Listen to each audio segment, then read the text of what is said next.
Olá, amigos do programa Pontuando. Estamos de volta com mais um programa com algum assunto interessante, de maneira geral, um assunto bastante atual, mas a gente vai procurar fazer alguns assuntos nesse mês agora, finalzinho de agosto e setembro. Nós vamos falar alguns assuntos que são bons para Enem.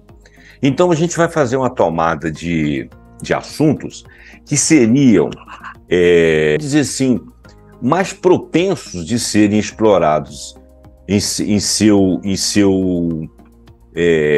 na sua qualidade de informações e quantidade também.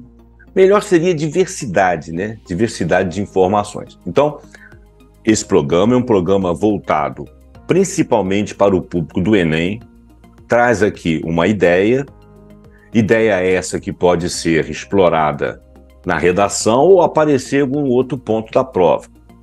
Mas normalmente seria mais um assunto para redação. Eu não tenho aqui a pretensão de falar sobre redação, não é a minha especialidade, e o que eu trago é informes a respeito do assunto para que você possa fazer proposições, para que você possa desenvolver o tema, para que você possa emitir sua opinião, dar lá uma opinião de impacto no final, fazer um fechamento e tal, e fazer citações se for o caso.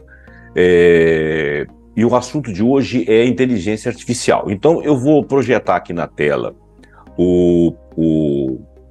vou fazer o share screen aqui, ó. A minha imagem está ali, mas ela não atrapalha muito. E nós vamos fazer a sequência aqui. Então, olha o que está escrito aqui no texto, ó. Inteligência artificial e seus impactos na vida da sociedade. Olha, o que impacta na vida da sociedade? Uma série de coisas, né? Uma série de coisas impacta na vida da sociedade. Por exemplo, a questão do trabalho, né? Por exemplo, a questão de devassar a vida da gente. Bom, mas em primeiro lugar, vamos falar um pouquinho sobre a questão da inteligência artificial. A inteligência artificial, ela é uma coisa que já existe desde a década de 40, né? E de 40 do século passado, ou seja, desde 1940, eu não vou historiar, né? Nós vamos ser bastante objetivos aqui, mas é tudo que você vem mexendo lá, internet, computadores, calculadoras, aqueles programas, aqueles softwares que fazem desenhos gráficos para usar nas engenharias, coisas dentro das descobertas na área da medicina, em várias áreas sempre teve os softwares, os hardwares, e os programas e a conformação de resolver problemas dentro da indústria, em vários setores da vida da gente, como impactando a gente, a questão dos celulares, a maneira como você trabalha com o celular, as mídias sociais, tudo isso aí é chamado de inteligência artificial. Eu tenho um pouco de implicância com essa palavra inteligência artificial, e eu estou bem acompanhado, porque o Miguel Nicoleles, cujo último texto que eu vou ler aqui é dele, ele fala que a inteligência artificial, que não é só isso que nós estamos vendo agora, mas é um amontoado de coisas que vem desde a década de 1940 até o presente momento, hoje em dia foi batizada, mas sempre foi cibernética, hiperespaço, e tem uns vários nomes que quem atua ali são exatamente os mesmos mecanismos que foram desenvolvendo e que a cada 30 anos se desenvolve muito mais, depois 10 anos mais que 30, depois 5 anos mais que 10 e assim vai. Bom, e muita coisa do que nós chamamos de inteligência artificial hoje que está impactando as pessoas simplesmente não vai se desenrolar, não vai desenvolver muito, a gente vai achar outros caminhos. As pessoas têm medo do que pode acontecer com a inteligência artificial, tal, sobrepor a inteligência humana. Então vamos voltar lá no que eu falei sobre a concordância que o Nicoleles tem comigo. Primeiro, não é inteligência, porque inteligência é humana. A nossa inteligência ela tem uma série de características que a inteligência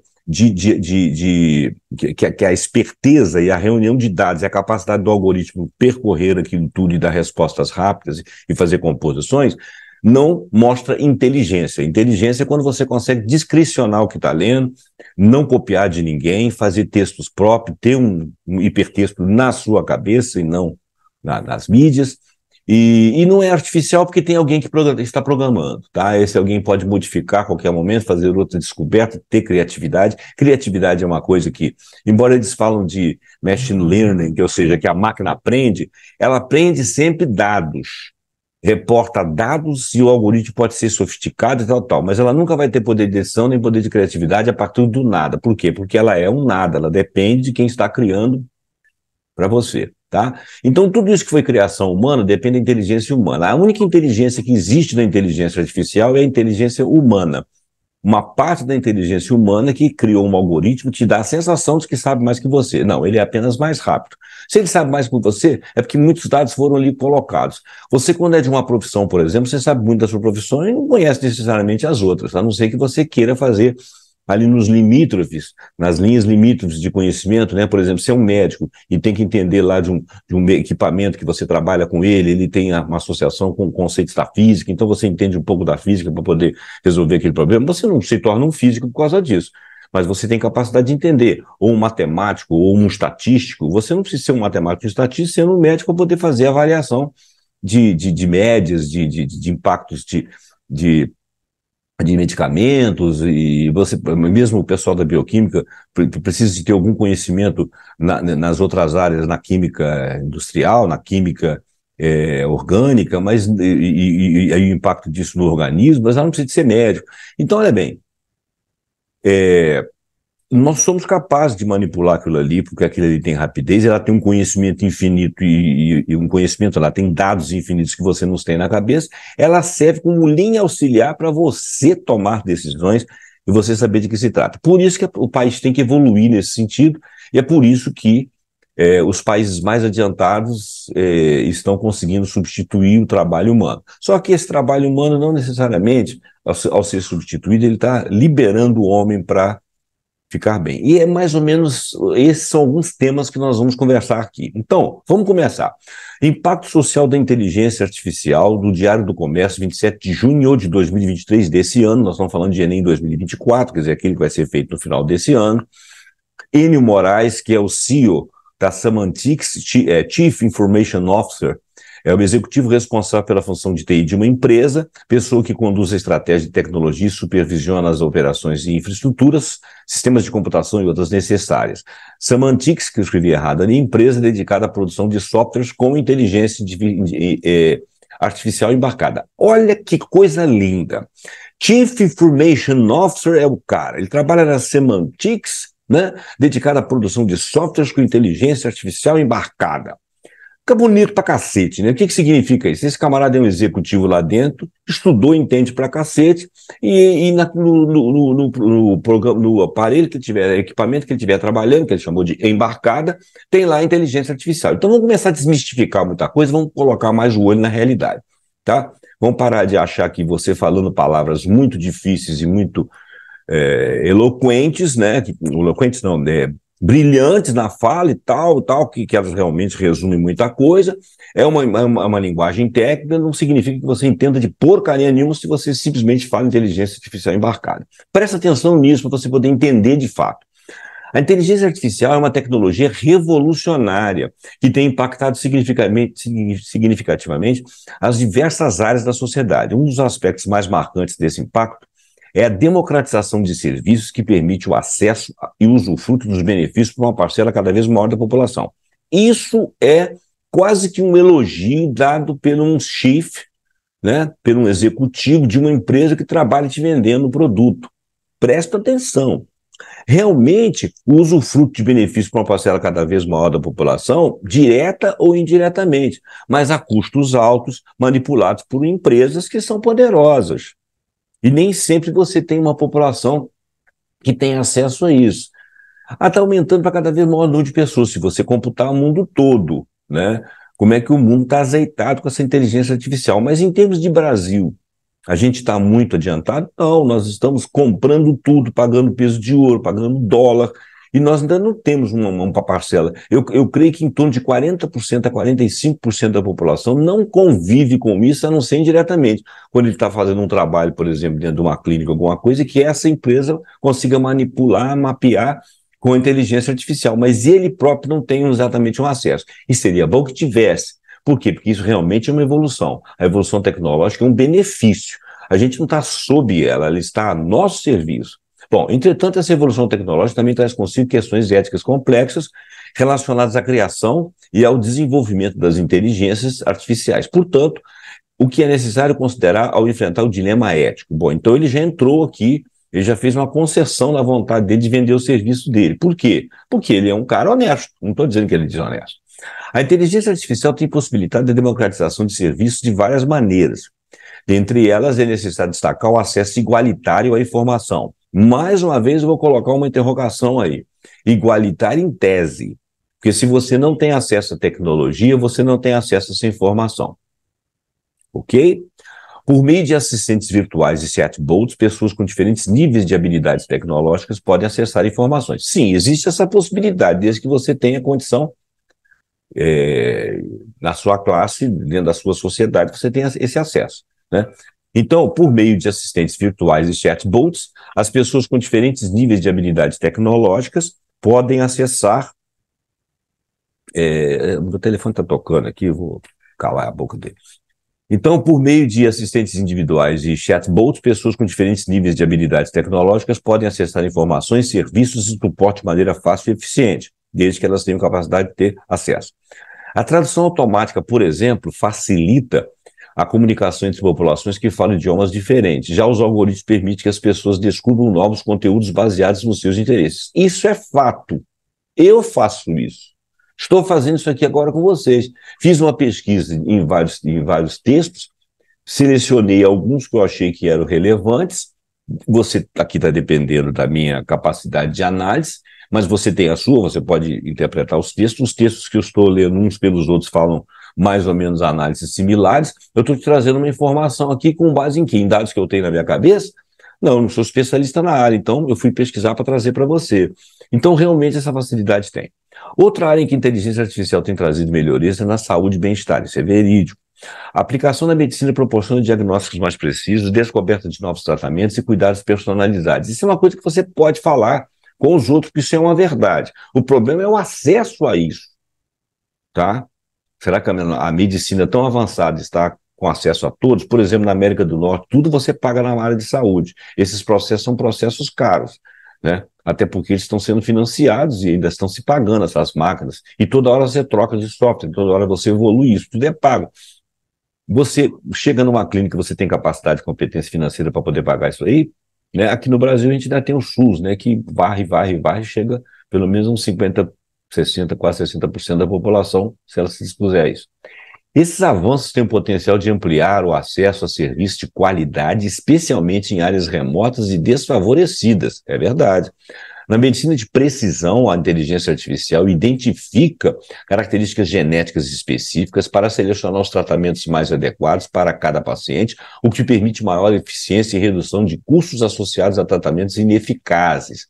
Quer dizer, você tem uma rapidez de diagnóstico ou de acesso ao problema em si, por causa da rapidez da inteligência artificial feita por uma inteligência que bolou aquele programa. Além disso, a inteligência artificial favorece a telemedicina, ou seja, medicina à distância, e assistência médica remota, permitindo que médicos e profissionais de saúde prestem cuidados a pacientes distantes, inclusive cirúrgicos, o que é particularmente útil em áreas rurais com recursos médicos limitados ou escassos, onde a presença física de um médico pode ser escassa. A telemedicina pode gerar melhoria no acesso aos serviços de saúde, permitindo que mais pessoas recebam cuidados adequados. Também é verdade, desde que você tenha um país que seja plugado nisso. O Brasil ainda não está nesse nível.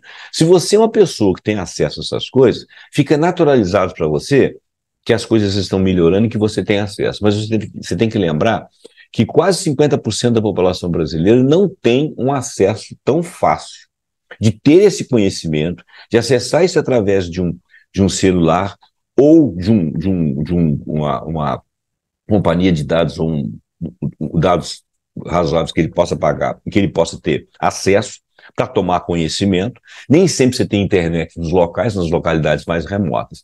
Então, realmente, você proporciona um suporte personalizado e adaptativo para atender as necessidades individuais, mas desde que você tenha acesso. Plataformas de A inteligência artificial também tem contribuído para tornar o ensino mais acessível, desempenhando um papel significativo na educação de pessoas com necessidades intelectuais específicas e proporcionando suporte personalizado e adaptativo para atender às necessidades individuais. Mais uma vez, será que aqui no Brasil nós temos isso? Ela é capaz de fazer isso. Mas será que nós temos? Então, se nós não temos, nós temos o direito de reivindicar que os nossos governos, que as empresas públicas e privadas venham passar isso para cá. Deixa fazer chegar aqui. Nós temos que evoluir. Isso aí não é coisa que a pessoa individualmente vai conseguir. Isso aí é um fenômeno de suporte de Estado, tá? Até para que as empresas venham trabalhar, os empresários das empresas venham trabalhar, você tem que ter energia, você tem que ter computadores adequados, você tem que ter ou produção de computador aqui, ou importação de softwares e hardwares adequados. Quer dizer, o que ela é capaz de fazer, eu sou capaz de acessar, qual país que é capaz de acessar, qual região que é capaz de acessar, até onde que ela pode chegar. Vamos ser críticos na leitura.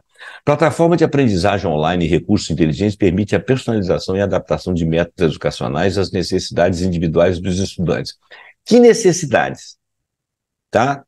Se as plataformas forem adquiridas por grupos que vão produzir informação, mas vão produzir aquilo que acham relevante, você não necessariamente está tendo informação adequada no lugar certo e não estão sendo suprimidas outras. Isso também é uma coisa que a gente tem que qualificar, tá? Fica parecendo que você digitalizou tudo, botou tudo na internet, aquela quantidade de dados, vai fazendo aquele bloquinho e tratando o aluno como consumidor. Não, o aluno não é consumidor. O aluno normalmente é a ser educado. Quem educa é professor, com base filosófica suficiente. A inteligência artificial, ela é suporte. Ela não supre. Eu já fiz um texto sobre isso aí, e já fiz um vídeo sobre isso aí, da questão das big data quererem substituir o professor. Não porque eu seja professor, porque eu já estou até aposentado, mas porque eu acho que o professor, mudando, claro, a cara da educação, que está com a mesma cara há muito tempo, mas não significa que se você colocar mais dados, e a pessoa ficar escolhendo aquilo ali, aquele que ela se adapta mais, que ela está sendo educada. Educação é uma coisa universal. Então, a inteligência artificial, ela é suporte para você universalizar a educação, e não ela que vai ou as empresas que vão ditar para você qual é o conhecimento mais legal para você, que você goste mais, a maneira de consumo. Aluno não é consumidor, aluno é educando. Isso possibilita o acesso a materiais didáticos de alta qualidade para pessoas em regiões com recursos limitados ou dificuldades de acesso à educação convencional, desde que se queira assim, que existe um aspecto político aí também. Questões éticas. Embora a inteligência artificial tenha o potencial de trazer benefícios sociais significativos, é importante considerar as questões éticas envolvidas em sua criação e desenvolvimento. É importante considerar um dos desafios dessa natureza é a presença de vieses algorítmicos. O que é isso? Para onde o algoritmo busca, faz a busca dele. Os algoritmos da inteligência artificial, e lembre-se que inteligência artificial não é o que acontece agora, é coisa que acontece há muito tempo. Desde que você começou a usar o Google lá atrás, você já tinha algoritmos barrando a rede. Os algoritmos da inteligência artificial podem refletir e perpetuar estigmas existentes na sociedade. Algumas coisas prontas que o chat vai lá, busca e traz para você, traz errado. Você tem que saber discriminar que aquilo ali é uma besteira que foi colhida. Tá entendendo? É como se você estivesse ali separando feijão bom. Tudo é feijão, não. Tem feijão ali que é ruim. E você tem que ter essa capacidade. Então, os algoritmos podem refletir e perpetuar estigmas existentes na sociedade. Para um desavisado, por exemplo, você vai falar lá de uma situação de guerra, lá de uma população lá, fica parecendo que o agressor é um, que a vítima é outro, e pode ser que sejam dois agressores, pode ser que sejam duas vítimas, e pode ser que a vítima seja o contrário. Existe um contexto histórico, uma questão econômica, uma questão social subjacente ali, que explica muitas das coisas que você não vê pela informação que te é trazida, com o viés do algoritmo, porque ele vem, de repente, com o viés do mainstream, né? Das mentes ocultas que comandam o mundo. Não que elas sejam ocultas no sentido de serem conspirativas, que ninguém conspira nada, as pessoas fazem as coisas na cara, claras mesmo. Mas é porque são pessoas que comandam o mundo e querem o mundo de uma maneira, e cabe a nós resistirmos até onde conseguimos. O algoritmo IA da inteligência artificial pode refletir e perpetuar estigmas existentes na sociedade, como discriminação racial, de gênero e socioeconômica. É fundamental que os desenvolvedores da ferramenta sejam conscientes dessa questão e adotem medidas para mitigar vieses, garantindo a equidade e a imparcialidade dos sistemas. É preciso que eles sejam também fiscalizados, né? Porque a pessoa que está produzindo o algoritmo ali, ela de repente não tem essa necessidade. Ela não atenta para isso. Você que representa a sociedade, ou você como sociedade, que vai se ver ou não agredido, né? Vamos lá. Estou sem o meu mouse aqui, estou tendo que fazer no dedada, na dedada. Vamos lá, outro desafio ético é a desigualdade digital. Falei nisso no início. Embora a inteligência artificial tenha o potencial de democratizar serviços, ainda existe uma divisão digital significativa em várias partes do mundo, inclusive no Brasil. A falta de acesso à infraestrutura tecnológica, como conectividade à internet e dispositivos. Primeiro, você tem um problema de conectividade. Segundo, você tem um problema de equipamentos. Limita a capacidade das pessoas de se beneficiarem plenamente das inovações da inteligência artificial. É crucial abordar essa desigualdade para garantir que a democratização do serviço seja verdadeiramente inclusiva. Não basta ela se dizer inclusiva porque ela tem a capacidade de ser inclusiva. Ela tem que ser inclusiva pela competência das ações de governos, de empresas, de pessoas, de sociedades. Para garantir que a inteligência artificial seja um catalisador positivo para a sociedade, é fundamental salientar essas questões, adotar medidas para minimizar vieses, proteger a privacidade e trabalhar em direção à democratização inclusiva e acessível. Somente com uma abordagem responsável e colaborativa, poderemos aproveitar todo o potencial da inteligência artificial para o benefício de todos. Bom, então esse texto é um texto bastante genérico, escrito por um cara que trabalha na área, honesto, bacana, inteligente, competente, mas que está associado ele não está do lado de cá, ele está do lado de quem produz e quer vender. Tá? Agora, ele tem noção de ética, isso é muito bacana. Recorta aqui um trecho, agora, esse texto que eu passei aqui, ele não veio na íntegra não, eu tirei algumas partezinhas que não eram tão importantes. Ele é o texto mais genérico daqui. Agora eu recorto aqui um trecho de esse artigo sobre inteligências artificiais e os impactos na sociedade escrito por IA. Olha só, esse artigo aqui, que eu vou falar agora, eu peguei apenas um trecho dele, é a inteligência artificial, através do chat GPT, que escreveu, atendendo a perguntas de Nicholas Miller, sei lá como é que fala esse nome, Millerain, parece. O restante do texto fala de coisas já mencionadas no artigo do Enio Moraes. A publicação foi a revista eletrônica Oficina da NET, e o trecho é destacado como resposta ao Nicholas, dadas pelo chat GPT. Então, isso que eu vou dizer aqui agora, 1, 2, 3 e 4, são respostas à pergunta do Nicholas ao chat GPT. O GPT que está respondendo. Então, ó, o que a humanidade pode temer com a inteligência artificial? A resposta do chat GPT foi em 5 tópicos. Tá? Essa resposta está necessariamente certa? Não. Então, nós temos que avaliar. Primeiro, desemprego e desigualdade. A automação impulsionada pela inteligência artificial pode levar à extinção de alguns empregos e aumentar a desigualdade, especialmente se a sociedade não se adaptar a investir em novas habilidades e treinamentos para trabalhadores. Sim, sim. O camarada sai lá da cidade dele, do interior, é uma pessoa culta, entende, estuda, lê, mas ele não tem uma habilidade específica de mexer com a inteligência artificial. De repente ele vai se propor a trabalhar em algum local e não domina nada daquilo. Complicado. Então, pode dar desemprego e desigualdade. Outra, questões éticas e morais. A inteligência artificial levanta preocupações éticas como responsabilidade pelas decisões tomadas por máquinas, preconceito algoritmo e invasão de privacidade. Verdade, nós já vivemos isso aí. Decisões tomadas por máquinas. Às vezes você vai fazer uma pesquisa no Google, antigamente, o Google colocava lá tudo que ele tinha a respeito. Agora ele privilegia os que estão vendendo alguma coisa para você. Então, você quer saber alguma coisa sobre ligação no chuveiro, para você não fazer uma besteira na sua casa, não tomar um choque, primeiro ele vai tentar te vender 150 marcas de chuveiro. É chato pra cacete isso. Isso é um viés algorítmico, porque ele está a serviço de quem? De quem está pagando. Porque a internet agora era quase toda paga. Ela foi gratuita para te atrair. É um benesse? É um benesse, mas ela tem defeitos. Esse é um deles. Então, questões éticas e morais. A inteligência artificial levanta preocupações éticas e responsabilidade de decisões tomadas por máquina. A máquina decide, muitas vezes, que texto que vai te dar e que texto que ela não vai te dar. Porque tem uma string ali.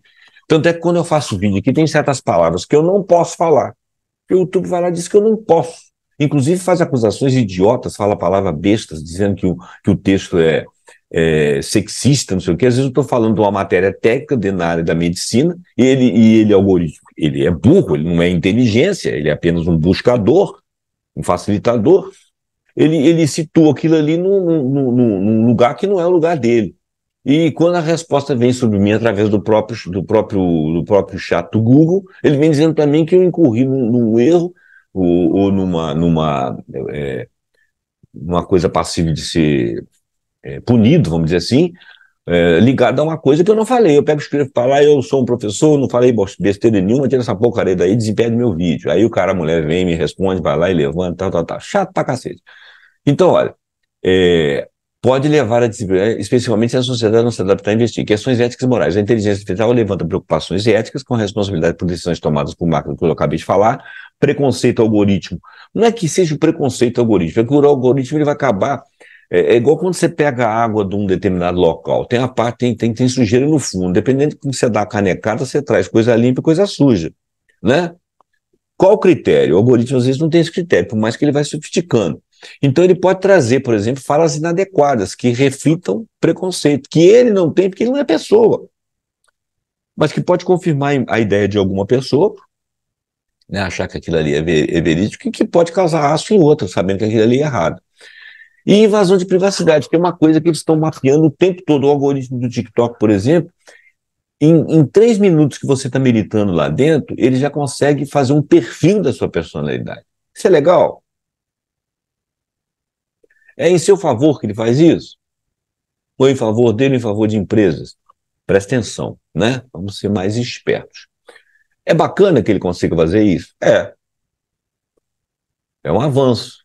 Mas para quem que serve? Essa é uma questão de ética. Segurança cibernética à privacidade. Esse é o problema. À medida que a inteligência artificial se torna mais prevalente, aumenta os riscos associados à segurança cibernética e à proteção de dados, tornando-se crucial desenvolver estratégias robustas para garantir a segurança dos sistemas da inteligência artificial. Estratégias robustas é palavra de político, né? O nosso amigo, ou então de chefe, que diz que vai tomar providências, né? Robustas. Significa, vamos desconfiando das coisas, né, gente? Vamos ficando inteligentes, né?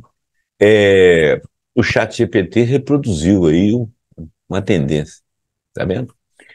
4, controle e regulamentação. A falta de regulamentação adequada e cooperação internacional pode levar ao uso indevido da IA. Olha só que coisa interessante que ele está falando, que isso aí é consenso. Ele só trouxe à baila o consenso, com consequências negativas para a sociedade e para o meio ambiente. 5, potencial de desenvolvimento da inteligência artificial super inteligente.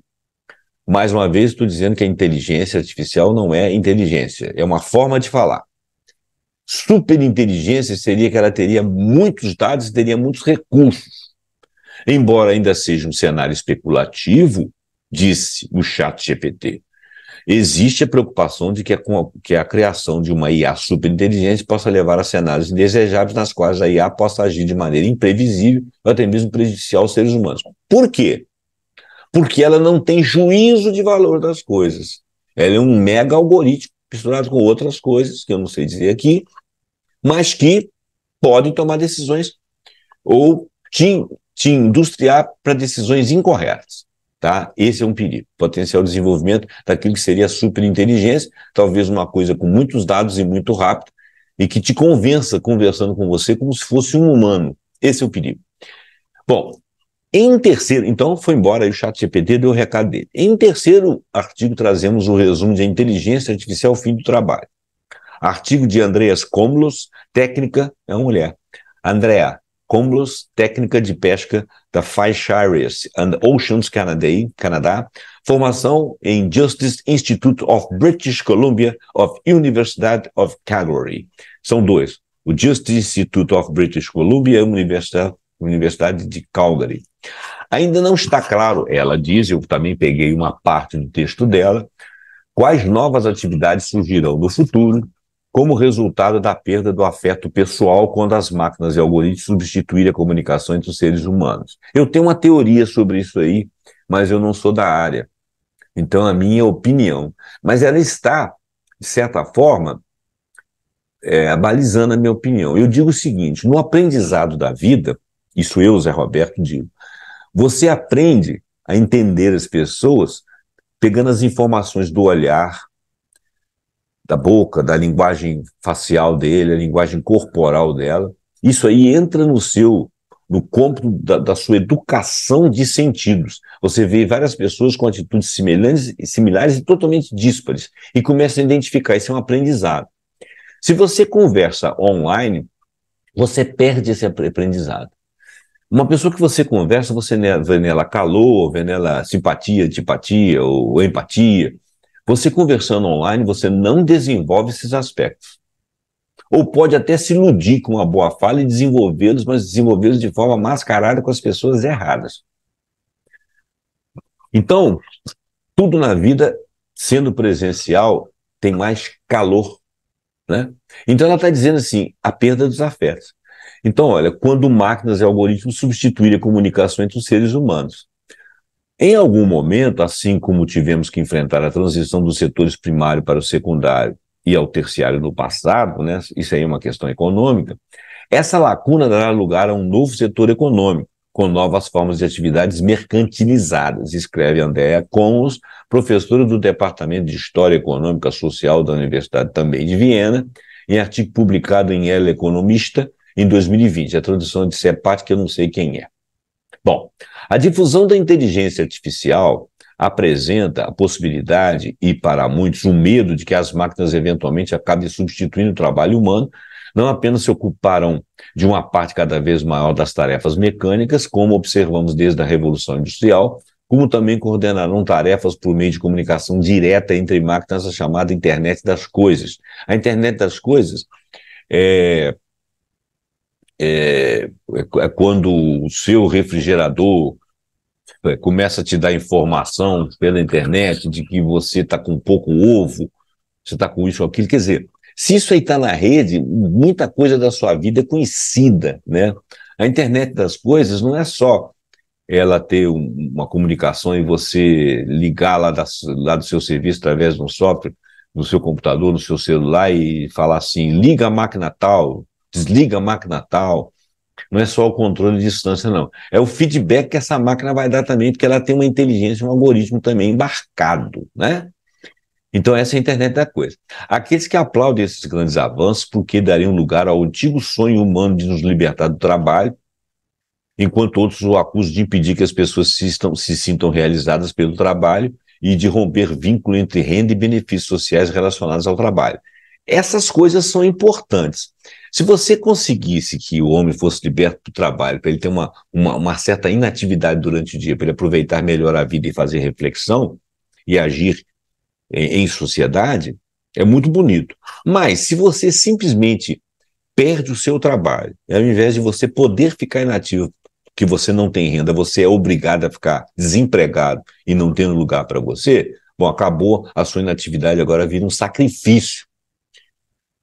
Então esse é um outro limite ético que tem que ser analisado. De acordo com esse segundo cenário, ou seja, aqueles que perdem vínculos emocionais, inclusive, a sensação de ser importante, a sensação de que você é competente, que você faz algo por alguém, resolve a sua vida, a vida de outros, ganha o seu salário, tem uma aposentadoria mais tarde, tem umas férias, tem uma coisa, quer dizer, esses vínculos e benefícios sociais relacionados ao trabalho e essas questões emocionais que você se sente valorizado e presente, atuante, esse romper desse vínculo, de acordo com esse segundo cenário, que é esse que eu estou falando, cada vez mais e mais empregos desaparecerão, isso levará ao desemprego em massa, embora a demanda por especialistas em design de processos e produtos aumente.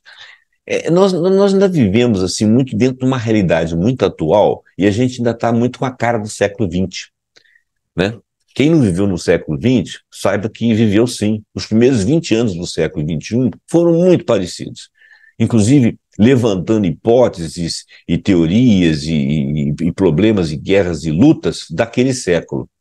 O rompimento vai se dando aos poucos. Então agora, depois da pandemia, que foi uma coisa assim, sui generis, que paralisou o mundo todo, parece que realmente nós inauguramos o século XXI. Muitas das coisas que nós tememos podem não acontecer, podem aparecer profissões inimagináveis e as pessoas tenham realmente que serem chamadas para o trabalho, embora as máquinas estejam aí. Eu não sei se isso é possível, se é viável, se é razoável, porque eu teria que ter muito mais cultura do que eu tenho em termos sociológicos para poder saber se isso ainda que longínquamente possível. Nós estamos realmente na era da incerteza. Muitos comentaristas que temem o pior propuseram uma renda básica incondicional sem trabalho associado para evitar o empobrecimento visível. Ainda que essa renda básica.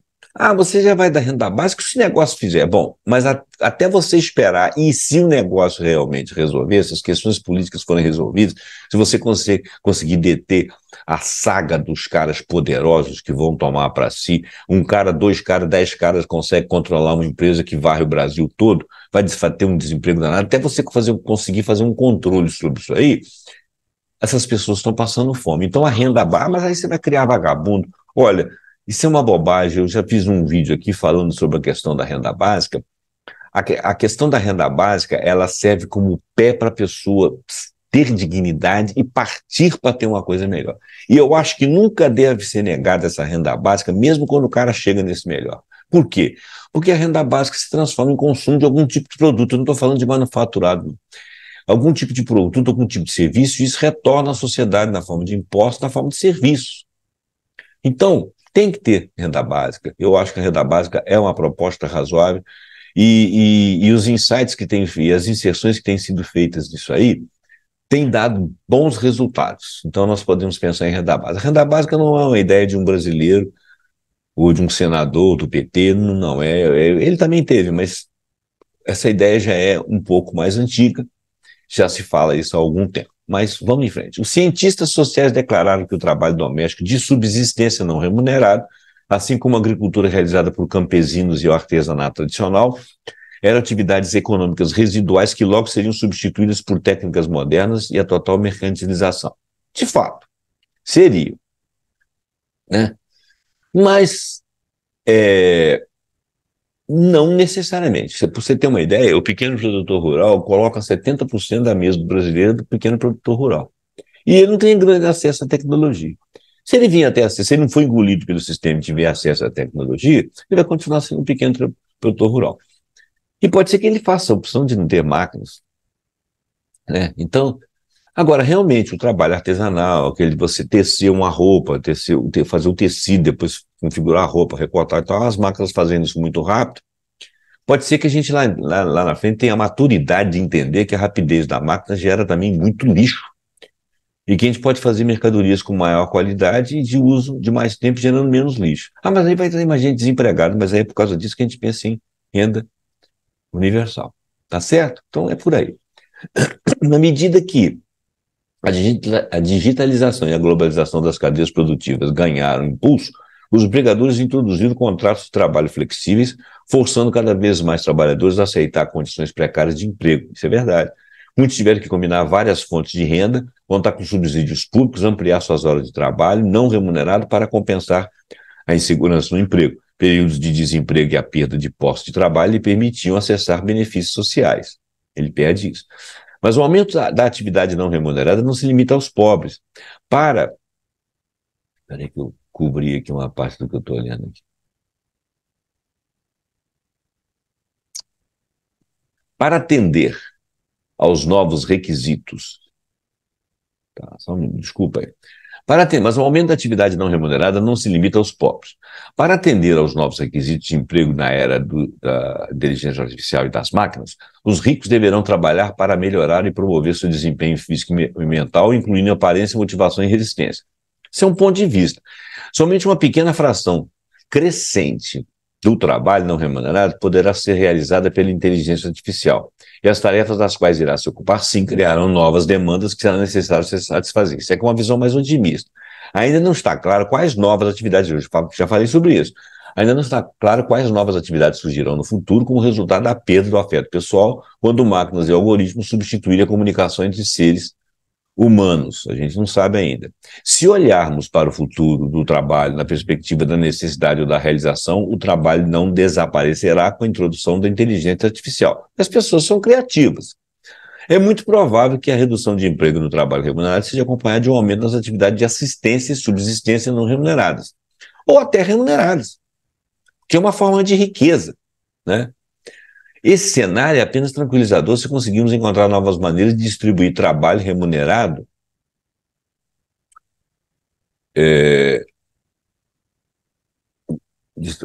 e não remunerada de maneira justa entre todos os cidadãos. Desculpa que eu me perdi aqui, que eu estava verificando aqui. Artigo do Instituto de Psicologia, que está escrito totalmente errado ali. Evolução da inteligência artificial tem limitado a compreensão sobre a humana, alerta pesquisa de 24 de fevereiro de 2023. Quer dizer, foi publicado nessa época, né? Essa pesquisa deve ser antiga.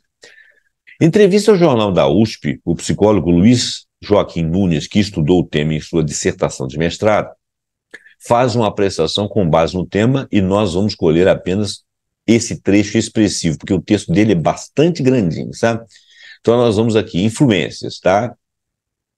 Peraí que foi demais. Influências. Nunes, o psicólogo, afirma que é possível traçar a evolução da inteligência artificial como resultado entre a interação de 4 influências: o imaginário humano, sobre seres artificiais e tecnologias, a produção científica e tecnológica, os governos e políticas sociais e os interesses das organizações privadas. Vamos repetir.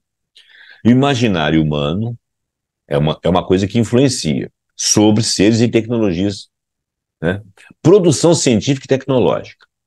O que é produzido definitivamente? Os governos e políticas sociais. Porque os governos, em geral, eles representam a voz do mainstream. Eles não representam muitas populações, mas comprimidos pelas necessidades, eles acabam representando. E, portanto, fazem políticas sociais, que às vezes são poucas, mas existem, podem ser ampliadas. São influências.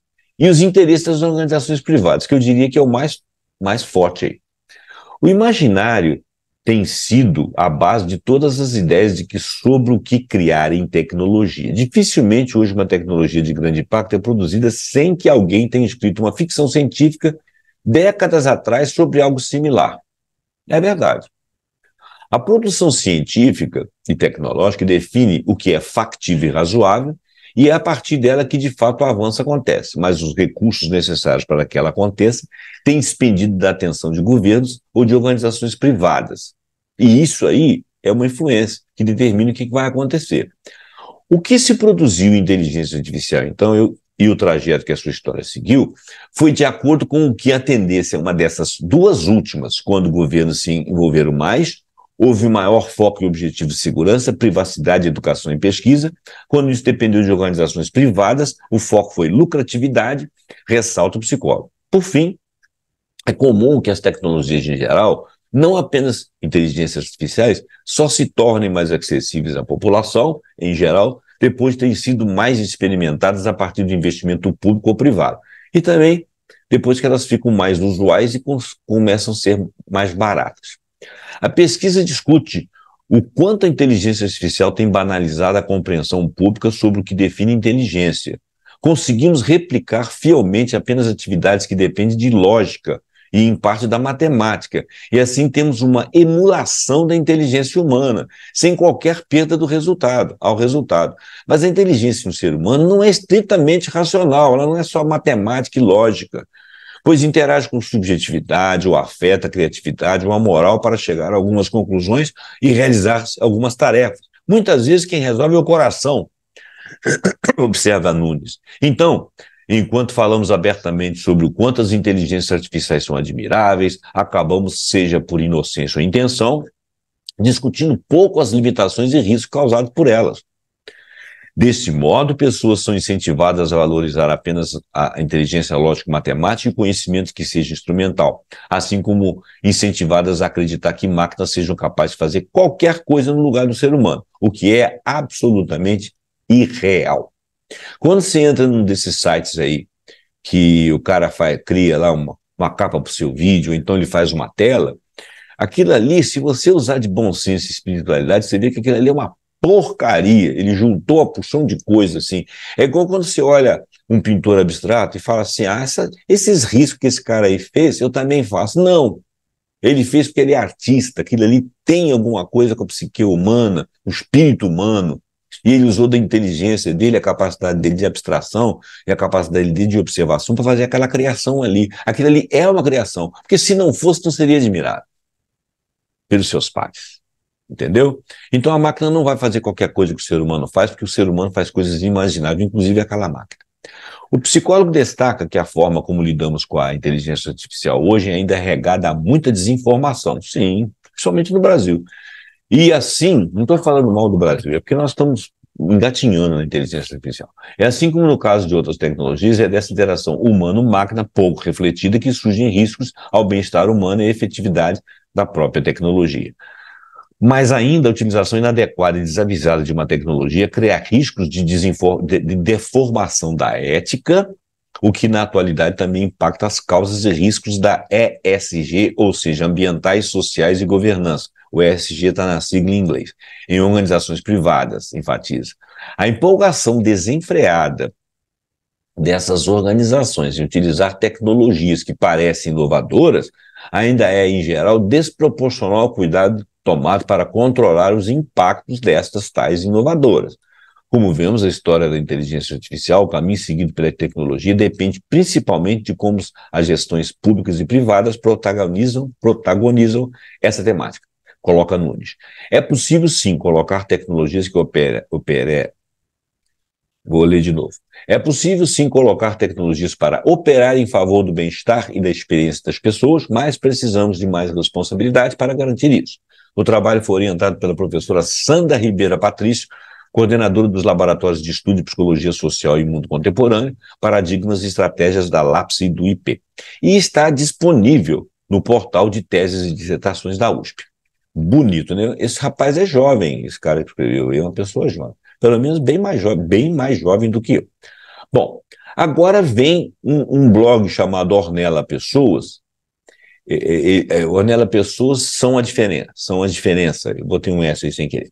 Ornella Pessoas são a diferença. Então esse é o blog. O Miguel Nicoleles questiona a inteligência artificial e seus efeitos sobre o cérebro humano. E esse Ornella Pessoas são a diferença colocou isso no seu blog, publicou lá. Então a matéria de Nicoleles apareceu no Ornella. Nicoleles é um neurocientista, né? Ele questiona em seu livro A Inteligência Artificial e seus Efeitos sobre o Cérebro Humano.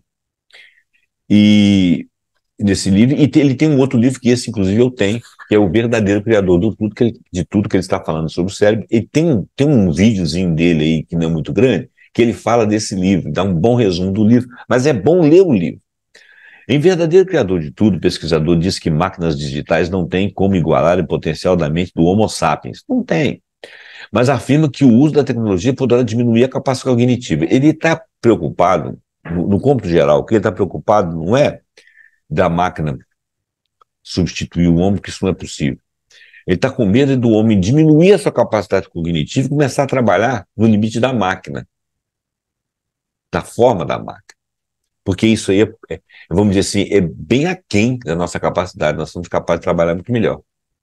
Em O Verdadeiro Criador do Mundo, o pesquisador diz que máquinas digitais não têm, então estou repetindo, não tem como igualar o potencial da mente do Homo sapiens, mas afirma que o uso da tecnologia poderá diminuir a capacidade cognitiva.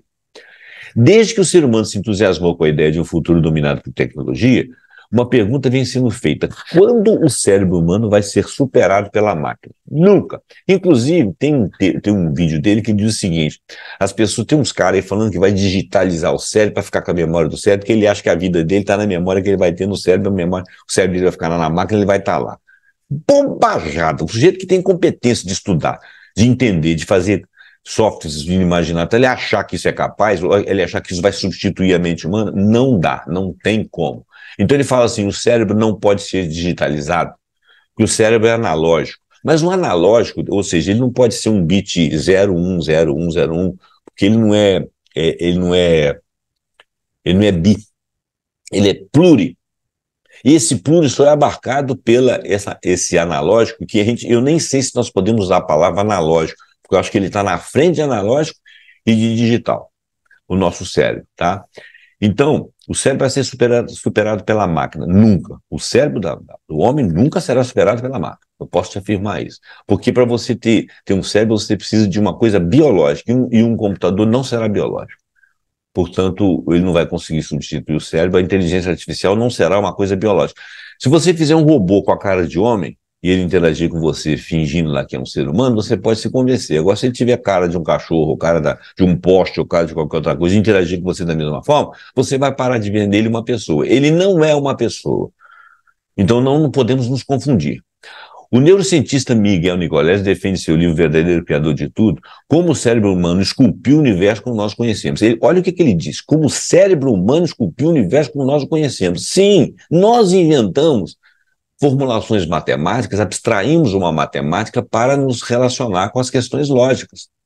Talvez uma outra humanidade abstraísse a matemática, uma outra coisa parecida com a matemática, ou totalmente diferente, que realizasse as mesmas tarefas. Nós abstraímos. Então, quem esculpe aquilo que vemos, que no universo existem muitas probabilidades, são o nosso cérebro. Nós enxergamos alguma coisa.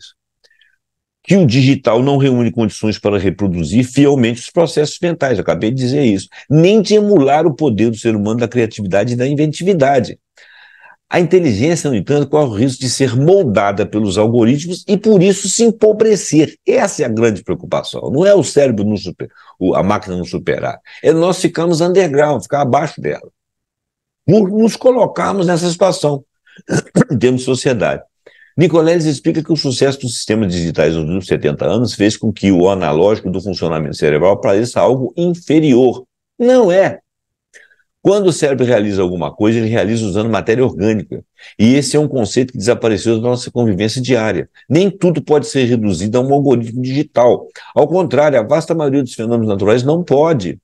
Por isso que previsão de tempo é tão incerta, diz ao G1 neurocientista que leciona e lidera estudos na Universidade de Duke, nos Estados Unidos. O cara é papo, hein?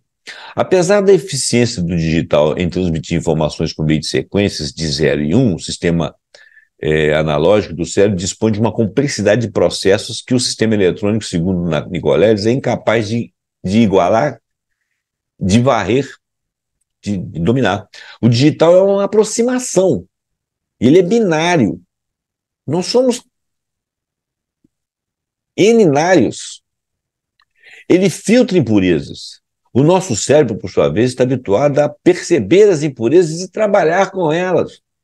Saber até onde localizá-las e qual a finalidade delas, se elas existirem.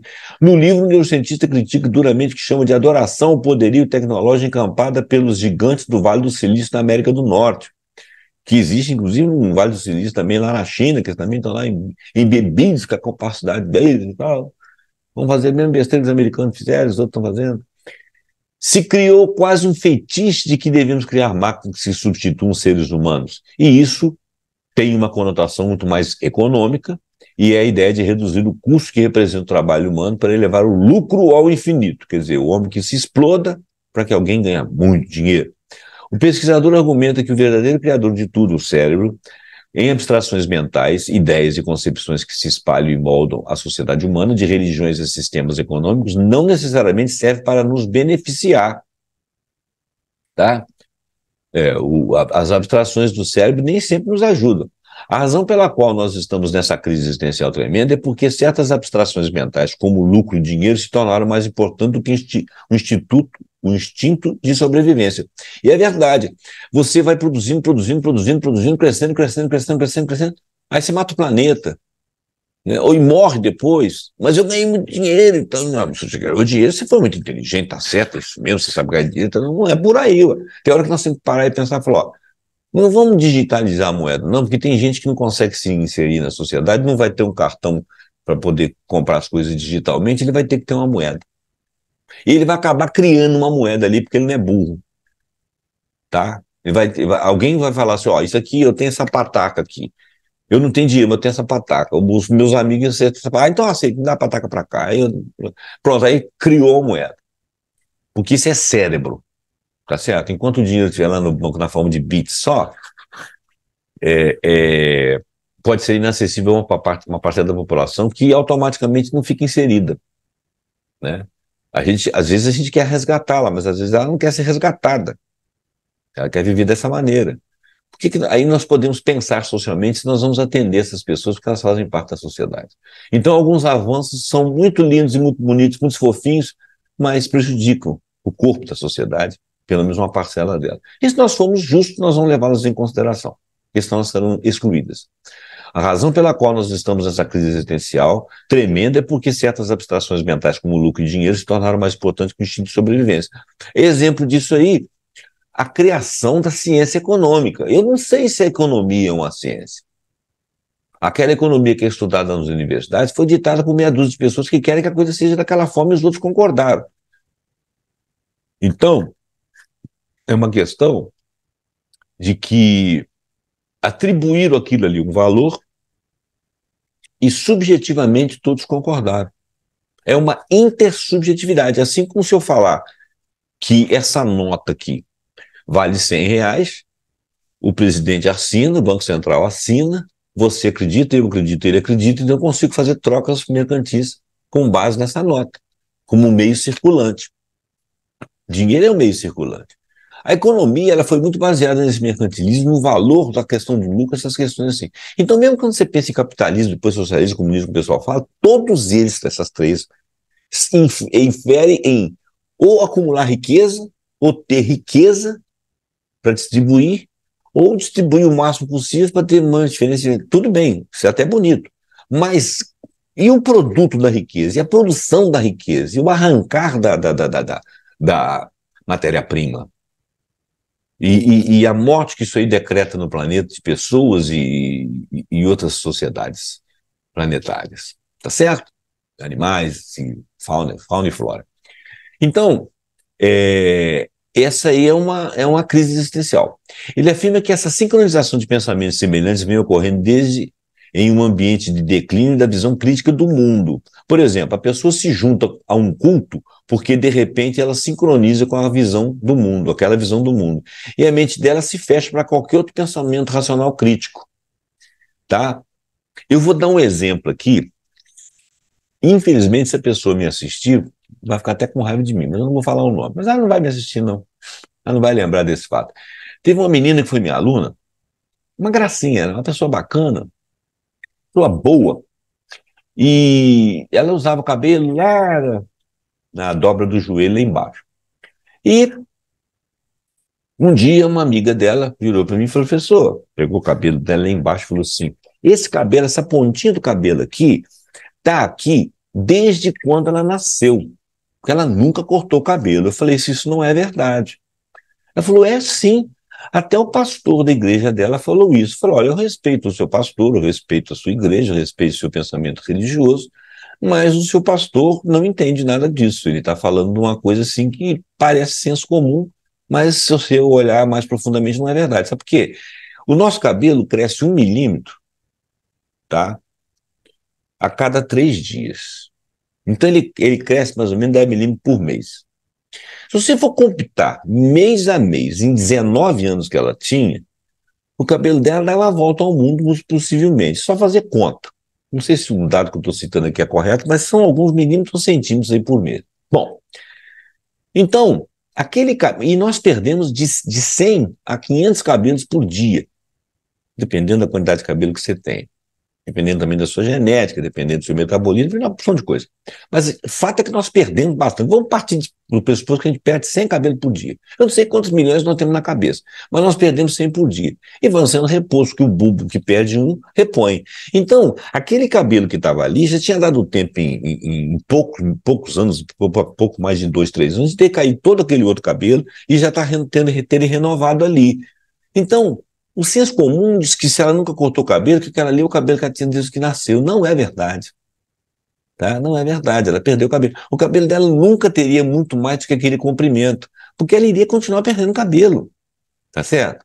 Então, isso é uma crença.